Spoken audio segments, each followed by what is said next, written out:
बिस्मिल्लाहिर्रहमानिर्रहीम। अस्सलाम वालेकुम दोस्तों, इस ऑडियो लॉग में हम बहुत सारी डिटेल्ड में डिस्कशन करने वाले बहुत सारे अहम टॉपिक के ऊपर। मैं बहुत सारी चीजें बताना चाहता था, लेकिन क्योंकि पिछले कई दिनों से डेवलपमेंट इतनी तेजी से हो रही थी और तमाम तर फ्रंट्स के ऊपर हो रही थी, जिसकी वजह से इतनी इन्फॉर्मेशन आ रही थी कि इन्फॉर्मेशन ओवरलोड हो चुका था। समझ में नहीं आ रहा था कि कौन सी इन्फॉर्मेशन सही है, कौन सी गलत है, इसीलिए उसे प्रोसेस करना बड़ा मुश्किल हो रहा था। इसीलिए वो सारी की सारी इन्फॉर्मेशन निपटा के अब ये मैं डिटेल ऑडियो लॉग कर रहा हूँ, जिसमें मैं स्पेसिफिकली दो चीजें एड्रेस करने की कोशिश करूंगा। एक तो रियासत चलानी किसने होती है, अल्टीमेटली रियासत कौन चलाता है। क्या गरीब लोगों की ताकत होती है या समझ होती है कि वो रियासत चला सके, या गरीब लोगों को रियासत चलानी होती है या अशराफिया ने चलानी होती है। तारीखी तौर के ऊपर हम देखेंगे कि जब गरीब लोगों के हाथ में रियासत चली गई तब रियासत कैसे चली, और जब अमीर लोगों के पास रियासत चली गई तब रियासत कैसे चली, और तारीख का कितना हिस्सा गरीबों के पास रियासत रही और तारीख का कितना हिस्सा अमीरों के पास रियासत रही। ये वो चीजें हैं जो स्पेसिफिकली मैं इस ऑडियो लॉग में डिस्कस करने की कोशिश करूंगा। इसके अलावा एक और पॉइंट के ऊपर मैं डिस्कस करूंगा, वो ये है कि जो अशराफिया के पास पैसे होते हैं उसे अशराफिया की ही मिल्कियत तस्लीम कर देना चाहिए, या उसमें हम गरीब लोगों का भी हिस्सा होता है, या उसे एक स्टेट प्रॉपर्टी कंसीडर करना चाहिए। अमेरिका में इसका क्या कॉन्सेप्ट है, पाकिस्तान में इसका क्या कॉन्सेप्ट है, और जो पाकिस्तानी अशराफिया है वो कैसे बनी है, ये तमाम तर चीजें मैं इस ऑडियो लॉग में डिस्कस करने वाला हूँ। सबसे पहले आते हैं पाकिस्तानी अशराफिया का मेकअप। अगर आप देखिए 70 साल के दौरान इस मुल्क के अंदर जितनी भी हमारी अशराफिया बनी है, मलिक रियाज के लिए, ओमनी ग्रुप के लिए, दाऊद ग्रुप के लिए, जहांगीर तरीन के लिए, अलीम खान के लिए, मुशर्रफ के लिए, आसिफ जरदारी के लिए, बेनजीर भुट्टो के लिए या नवाज शरीफ के लिए, ये वो अशराफिया है जो 70 साल में इस मुल्क के अंदर बनी है। अब इस अशराफिया के पास पैसा कहां से आया, बुनियादी सवाल है। इस अशराफिया के पास पैसा आया हमारे टैक्स के पैसों से। ये अशराफिया पहले हुकूमत में आई, हुकूमत में हमारे टैक्स से, यानी जो मिडिल क्लास ने टैक्सेस भरे, मिडिल क्लास ने जो मेहनत मजदूरी की, जो सर्विसेज प्रोवाइड की इस स्टेट को, उसके नतीजे में उसने जो पैसे कमाए, उस पैसे का उसने टैक्स दिया, उस टैक्स के पैसे को लूट कर इन्होंने अपने कारोबार बनाए। फिर मलिक रियाज हो, पाकिस्तान आर्मी के कारोबार हो, फिर चाहे आप आसिफ जरदारी के कारोबार देख लें, या ओमनी ग्रुप, दाऊद ग्रुप, मतलब पाकिस्तान की जितनी भी एलीट है वो सारी की सारी करप्ट है और उसने हमारे ही पैसों से अपने कारोबार खड़े किए हैं। इसमें किसी बंदे को कोई शक नहीं रहना चाहिए। अब बातें हैं कि इन्होंने पैसा तो हमसे चोरी कर लिया, उसके बाद कारोबार भी बनाया, लेकिन उसके बाद क्या किया, उसके बाद उस पैसे का इस्तेमाल किया और इसी मिडिल क्लास को बेवकूफ बनाने के लिए, इसी मिडिल क्लास को अपने कब्जे के अंदर रखने के लिए, इसी मिडिल क्लास को यह बताने के लिए कि तुम लोग बेवकूफ हो, तुम लोग नालायक हो, और फिर मीडिया को खरीदा और मीडिया के थ्रू उल्टे सीधे नैरेटिव बना ताकि इस मिडिल क्लास को कंट्रोल में रखा जा सके और इस मिडिल क्लास को ऑर्गेनाइज नहीं होने दिया जा सके। फिर इस मिडिल क्लास को तकसीम किया, किन किन चीजों में तकसीम किया, जात के हवाले से तकसीम करने की कोशिश की, सिंधी पंजाबी मुहाजर वाली डिवाइड करने की कोशिश की, इसी तरह से एथनिक लाइंस के ऊपर तकसीम करने की कोशिश की, इसी तरह से तालीम नहीं है तुम लोगों के पास, तुम लोग जाहिल हो, तुम लोग ये मुल्क नहीं चला सकते, तुम लोगों में एबिलिटी नहीं है, सो उस हवाले से तकसीम करने की कोशिश की। और उसके बाद अगर मिडिल क्लास में से किसी भी बंदे ने आवाज उठाने की कोशिश की तो उसके खिलाफ कानूनी कार्रवाई की, या तो उसे मरवा दिया डायरेक्टली, या तो उसे जेल में डलवा दिया। सो ये है हमारी अशराफिया की ओवरऑल पिक्चर। और इस अशराफिया ने क्या किया, और इस अशराफिया ने जो किया काम वो ये किया कि जो मिडिल क्लास ने इस मुल्क के अंदर वेल्थ क्रिएट की थी उससे इन्होंने अपनी प्रॉपर्टीज वगैरह तो बनाई, लेकिन वो सारी की सारी प्रॉपर्टीज पाकिस्तान से बाहर ले गए। अब बाहर लेकर वहां पर तिजारत की, वहां पर अयाशिया की, जो कि हमारा पैसा था जिसके ऊपर अयाशिया की, और उसके बाद हमें ये कन्विंस किया कि हम लोग बड़े मेहनती लोग थे, हमने अपनी मेहनत के बलबूते के ऊपर ये कारोबार बनाए हैं, सो इसीलिए हमारा हक है इस तमाम तर पैसे के ऊपर और आप लोगों का कोई हक नहीं है। ये ओवरऑल पिक्चर है आपके पाकिस्तान की सोसाइटी की, जिसमें मिडिल क्लास को किस तरह ने एक एलीट ने एक्सप्लॉइट किया है और उसके बाद उस एलीट ने अपने इंस्टीट्यूशंस खड़े किए। आर्मी भी अब एलीट के पिक्चर के अंदर आ चुकी है, जुडिशरी भी एलीट के अंदर आ चुकी है, और मीडिया भी एलीट के अंदर आ चुका है, और उसी तरह से वो चाहते हैं कि अब ये मिडिल क्लास आवाज ना उठाए। अब मिडिल क्लास आवाज किसके थ्रू उठा रही है, मिडिल क्लास आवाज उठा रही है इमरान खान के थ्रू, जिसकी वजह से इस एलीट को टेंशन है, जिसकी वजह से ये एलीट बहुत ज्यादा परेशान है, क्योंकि एलीट हमेशा बहुत ही छोटी होती है रियासत के ऊपर। ऐसा नहीं होता कि एलीट बहुत ज्यादा बड़ी होती है, एलीट बहुत छोटी होती है, फिर वो मिडिल क्लास को या अपनी पॉपुलेशन को डिवाइड करके रखती है, टुकड़ों में तकसीम रखती है ताकि ये आपस में मिल ना जाए। अगर ये मिल जाएंगे तो फिर ये हमें क्वेश्चन करना शुरू करेंगे और हमें एक्सपोज करना शुरू करेंगे, जिसके नतीजे में हम अपना पावर के ऊपर जो ग्रिप है वो लूज कर सकते हैं, जो पाकिस्तान में एक्चुअली इस वक्त हो रहा है। इसीलिए तमाम तर एलीट पैनिक के अंदर है। ये है पाकिस्तान की छोटी सी पिक्चर, पाकिस्तान की सोसाइटी की। अब ये तो पाकिस्तान की पिक्चर होगी। अब इसी पिक्चर को हम तारीख में ढूंढते हैं कि तारीख में कब कहां पर ऐसे ऐसे वाकयात हुए जिसके अंदर एक रियासत के ऊपर एलीट कैप्चर हो गया। अब ये आपको दूर जाने की जरूरत नहीं है, होली प्रॉफिट के टाइम के ऊपर ही आप आ जाएं तो आपको सब कुछ समझ में आ जाएगा। मैं हिस्टोरिकल प्रैक्टिकल एग्जांपल यहाँ से इसीलिए देता हूँ होली प्रॉफिट के टाइम से, कि लोग कहते हैं कि होली प्रॉफिट सिर्फ एक रिलीजियस फिगर थे। ऐसा नहीं था। होली प्रॉफिट की एक पॉलिटिकल विजडम थी जो हमें समझनी चाहिए। उनके फैसलों के पीछे एक सियासी विजडम थी जो हमें समझनी चाहिए, जो हमें इंप्लीमेंट करनी चाहिए, और जिसको ये majority of the elite undermine करने की कोशिश करती है, क्योंकि होली प्रॉफिट की टीचिंग इन एलीट के इंटरेस्ट को हर्ट करती है। अब आते हैं हजरत उमर फारूक के दौर के ऊपर। हजरत उमर फारूक के दौर का अगर आप मिसाल दे रहा हूं तो उसका मकसद यह है कि वो वही टाइम था जिसके अंदर गरीब लोगों ने रियासत चलाई, गरीब लोगों ने रियासत के अफेयर्स के ऊपर कंट्रोल किया और रियासत के अंदर एक पॉलिसी अपनाई जिसके मुताबिक सख्त कंट्रोल हुआ करता था कि दौलत किसके पास आई, कितनी आई, हलाल तरीके से आई या हराम तरीके से आई। अगर हराम तरीके से आई तो उसे मना कर दिया जाता था, उससे वो दौलत छीन ली जाती थी। मतलब स्ट्रिक्ट अकाउंटेबिलिटी का सिस्टम हुआ करता था हजरत उमर फारूक के दौर में। यहाँ तक कि हजरत खालिद बिन वलीद के पास जितने भी पैसे थे वो भी उनसे छीन लिए गए इस कंडीशन के ऊपर कि वो उन्हें जस्टिफाई नहीं कर सके थे। लेकिन हजरत खालिद बिन वलीद कितने बड़े सहाबी थे और कितने बड़े जंगें जीती थी, लेकिन फिर भी कानून उनके लिए बराबर था। सो अगर वो जस्टिफाई नहीं कर सके तो उनसे वो पैसे ले लिए गए। और ये था हजरत उमर फारूक का डिसिप्लिन, जिसकी वजह से पूरी रियासत के अंदर एक डिसिप्लिन रहा, बराबरी रही। लेकिन मसला कहां पर आया? मसला आया जब हजरत उस्मान गनी के खिलाफत आई। अब हजरत उस्मान गनी नरम दिल के मालिक थे, वो मतलब सख्ती के ऊपर बिलीव नहीं करते थे। वो रियासत के कानून को उस तरह से इन्फोर्स नहीं करना चाहते थे जिस तरह हजरत उमर फारूक करते थे। एक्चुअली में वो वजह ये थी कि वो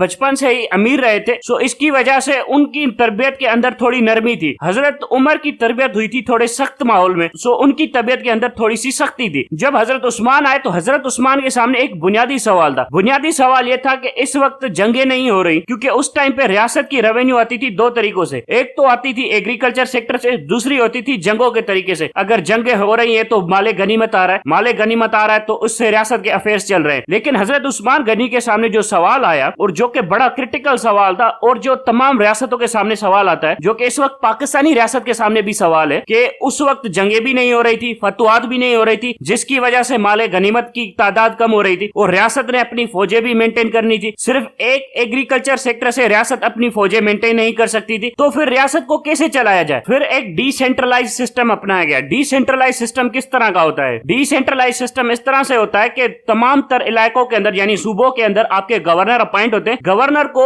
बहुत ज्यादा ताकत दी जाती है। उसे कहा जाता है कि तुम अपनी अथॉरिटी भी मेंटेन करो, टैक्सेस भी कलेक्ट करते रहो, सर्टेन अमाउंट ऑफ टैक्स तुम फेडरेशन को भेजते रहो, और उसके बाद तुम्हारी जिम्मेदारी है कि इस रियासत के अंदर मतलब इस सूबे के अंदर तुम अपना नज्मो जब्त कायम रखोगे, फौजें भी इतनी तादाद में कायम रखोगे, टैक्स भी कलेक्ट करते रहोगे। मतलब गवर्नर ऑल इन ऑल हो जाता है वहां पर। सो हजरत उस्मान गनी को ये अप्रोच ज्यादा अच्छी लगी और इसके थ्रू ही वो समझ रहे थे कि ये रियासत मजबूत होगी, जो कि एक फेयर पॉइंट है। हजरत उस्मान गनी का एक फेयर पॉइंट है कि ऐसे होता है। मुगलिया दौर के अंदर भी बड़े सगीर के अंदर यही हुआ था। जब अकबर बादशाह था उसके टाइम के ऊपर भी उसकी हुकूमत के मुआशी हालात ठीक नहीं हो रहे थे, तो टोडरमल ने आकर उसकी मुआशी हालात ठीक करने की कोशिश की। वजह यह थी कि उस वक्त सिर्फ एग्रीकल्चर चल रहा था, सो एग्रीकल्चर से हटाकर रियासत को अपने पांव के ऊपर मजबूत करना, फाइनेंशियली स्ट्रॉन्ग करना, एक विजडम चाहिए होती है, एक बड़ी पॉलिसी चाहिए होती है। इतना आसान नहीं होता रियासत को चलाना। सो हजरत उस्मान ने भी यही करने की कोशिश की। अल्टीमेटली क्या हुआ? अल्टीमेटली उन गवर्नरों ने हजरत उस्मान को ब्लैकमेल करना शुरू कर दिया। अब उनके पास भी कुछ फेयर पॉइंट थे गवर्नर्स के पास। गवर्नर्स के पास क्या फेयर पॉइंट थे? आप हमसे पैसे तो लेते हैं लेकिन हमें आप अथॉरिटी नहीं देते अपने लोगों के ऊपर जो हमारे सूबे के अंदर है। हमें यहाँ पर पता है इस बंदे के पास इतना पैसा है, इस बंदे के पास इतना पैसा है, अगर हम इनके साथ सख्ती नहीं करेंगे तो ये टैक्स नहीं देंगे। सो आप मेहरबानी करके हमारे सूबों के मामला के अंदर दखल अंदाजी ना करें। सो ये है वो कॉन्फ्लिक्ट जहां से वो जो हजरत उस्मान के खिलाफ बगावत हुई थी। सो वहां पर जो गवर्नर थे उन्होंने अवाम को दबाना शुरू कर दिया टैक्सों के चक्कर में। सो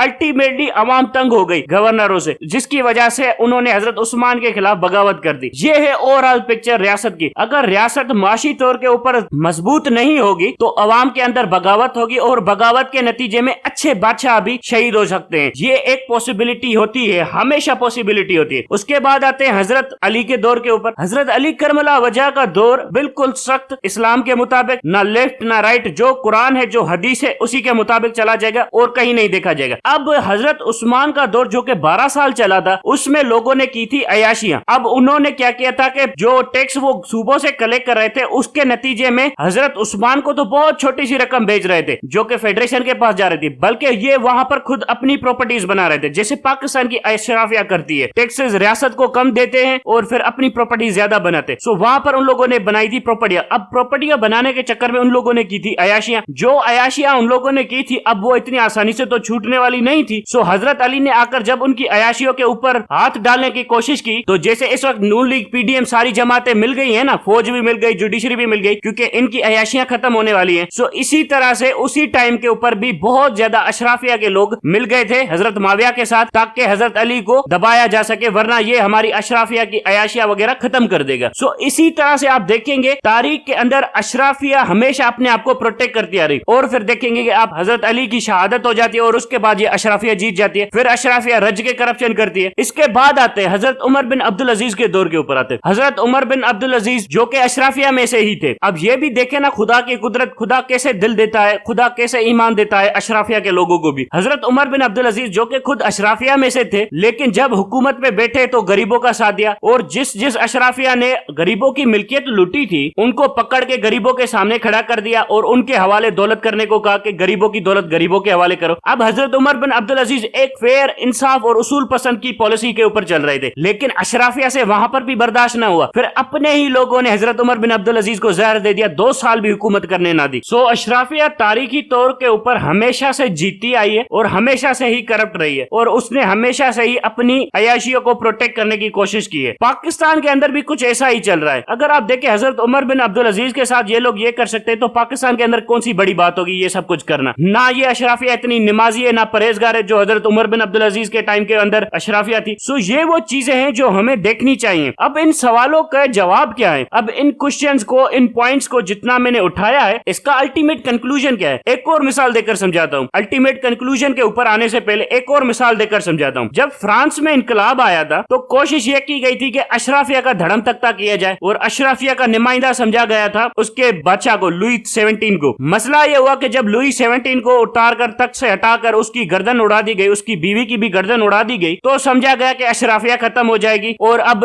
अवाम की हुकूमत चलेगी। लेकिन हुआ क्या, 3-4 सालों के अंदर नेपोलियन आकर बैठ गया, एक नई अशराफिया पैदा हो गई, एक नया बादशाह आ गया, एक बादशाह को हटाया, दूसरा नया बादशाह आ गया। सो पाकिस्तान को इन तमाम तर चीजों से सबक सीखना चाहिए। अब मसला यह कि पीडीएम के टोले को या फौजी टोले को या जुडिशरी को हटाना चाहिए, बिल्कुल हटाना चाहिए, नालायक है, निकम्मे है और एक करप्ट अशराफिया है। लेकिन उसके जवाब में क्या होगा हमारे पास, फिर भी तो आनी तो एक और अशराफिया है। अगर इन्हें खत्म कर देंगे तब भी तो आनी एक और अशराफिया है। अब वो अशराफिया क्या इनसे बेहतर होगी? ये वो सवाल है जो पाकिस्तानियों को बार बार खुद से पूछना चाहिए। क्या इमरान खान इस अशराफिया को हटा देगा तो एक नई अशराफिया लाकर इस मुल्क के ऊपर बिठा सकेगा? क्या इमरान खान की नीयत है, क्या इमरान खान के पास वो थिंकिंग है कि एक नई अशराफिया बनानी है? अब अगर इन लोगों को हटा देते हैं, फॉर एग्जाम्पल जरदारी वगैरह को, जो कि हटने चाहिए, बिल्कुल हटने चाहिए, इनकी अब जरूरत भी नहीं है, लेकिन सवाल फिर भी यही आएगा कि नई अशराफिया कौन होगी? क्योंकि रियासत का अशराफिया के साथ हमेशा कनेक्शन रहता है और एक नई अशराफिया हमेशा वजूद में आती है। वैक्यूम कभी भी नहीं रहता रियासत के अंदर। अगर वैक्यूम रहेगा तो फॉरेन पावर्स आकर एक्सप्लॉइट करना शुरू करेंगे। सो एक नई अशराफिया चाहिए। अब वो नई अशराफिया आकर नई दौलत बनाएगी, वो अशराफिया आकर एक नए तरीके से मुल्क को चलाने की कोशिश करेगी। अब वो अशराफिया भी क्या इनकी तरह करप्ट होती जाएगी और फिर से अवाम को एक्सप्लॉइट करने की कोशिश करेगी? सो अवाम जिस स्ट्रगल के पीछे पड़े हैं, जो स्ट्रगल अवाम चाहते हैं कि एक फेयरनेस आए, रियासत के अंदर एक मामला बराबरी की बुनियाद के ऊपर चले, तो क्या इमरान खान की स्ट्रगल के नतीजे में अल्टीमेटली वो चीजें हमें मिलेंगी, या ये मिलेगा सिर्फ इमरान खान प्राइम मिनिस्टर होगा, जरदारी वाली अशराफिया आउट होगी और इमरान खान के साथ मिली हुई एक करप्ट अशराफिया और आकर बैठ जाएगी? अब फॉर एग्जाम्पल शाह महमूद कुरैशी, इसके अंदर करप्शन नहीं होगी क्या? ये जो चौधरी परवेज इलाही का टोला बैठा हुआ है, इसके अंदर करप्शन नहीं होगी क्या? आजम सवाती, इसके अंदर करप्शन नहीं होगी क्या? इसके अलावा आते हैं जो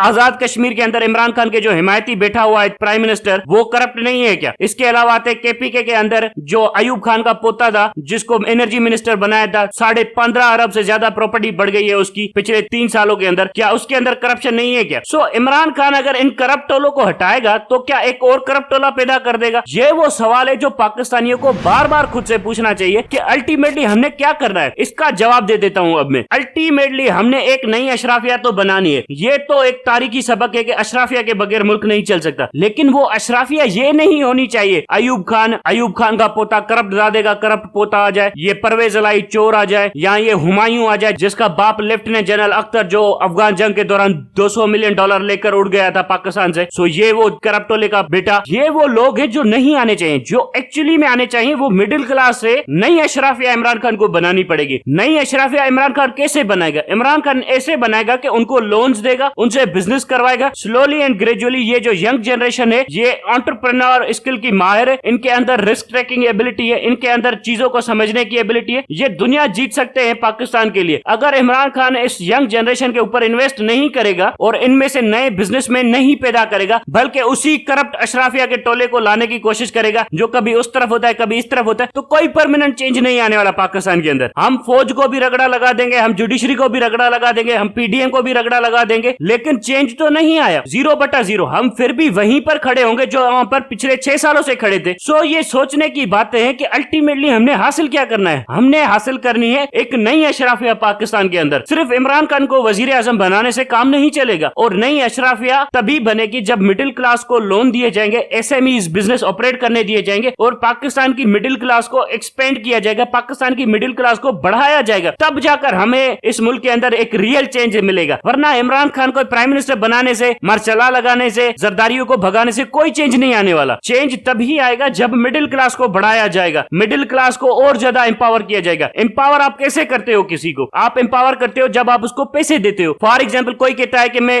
غریب ہوں, تو وجہ یہ ہے کہ اس کے پاس پیسے نہیں ہے. اس کے پاس پیسے آ جائیں گے تو وہ طاقتور بھی بن جائے گا, امپاور بھی ہو جائے گا, اور اس کے اندر وہ تمام تر چیزیں آ جائیں گی جو ایک امیروں میں ہوتی ہیں. سو اسی طرح سے عمران خان کو مڈل کلاس کو امپاور کرنا پڑے گا, لیکن عمران خان کی کوئی نیت نہیں لگ رہی ہے کہ وہ مڈل کلاس کو امپاور کرے گا. وہ ابھی بھی ان نالائکوں کے ٹولے کے ارد گرد گھوم رہا ہے جو اس کو دھوکہ بھی دیتے ہیں بار بار, جو آنے والے ٹائم میں بھی دھوکہ دیں گے, اور یہ الٹیمیٹلی پاکستان کی اتنی جینین پولیٹیکل اسٹرگل کا بہت برا اینڈ ہوگا اگر عمران خان ایک نئی مڈل کلاس نہیں بناتا. Thank you very much.